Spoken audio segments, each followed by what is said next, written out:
Good morning mga idol, dito na uli tayo sa sinabi kong babalikan uli natin itong ganitong problema. Unang-una, dito tayo mga idol sa ilalim.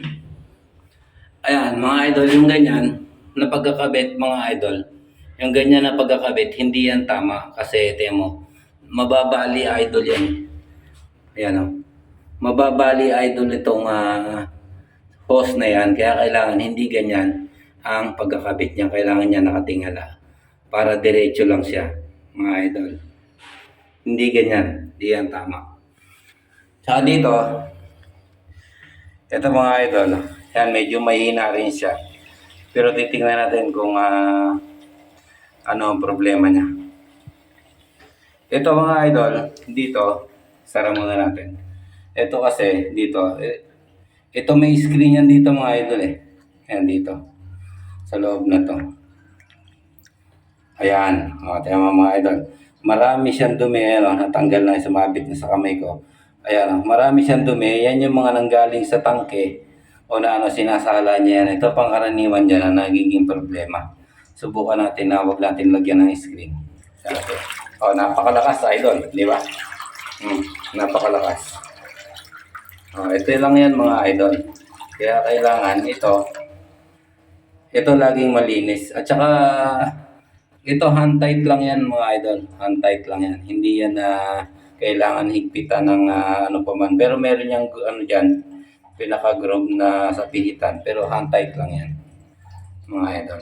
Dito na ulit tayo mga idol. Ito yung kahapon. Ayan, magaganda ang flow ng tubig niya. Tapos ito yung napakahina mga idol.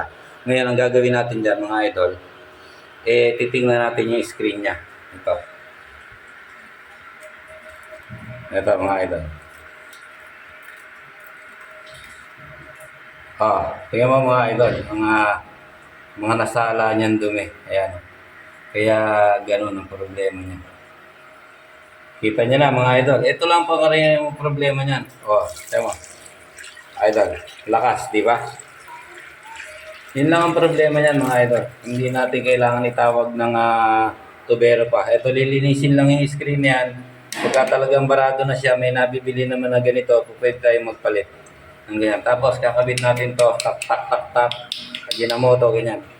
Tapos balik lang natin. Hand tight lang naman ang pagbabalik nito mga idol. Hand tight lang, hindi lang higpitan. May nabibili niya ni screen, kung talaga sira na siya, palitan lang natin siya. Lakas, di ba mga idol? Alright.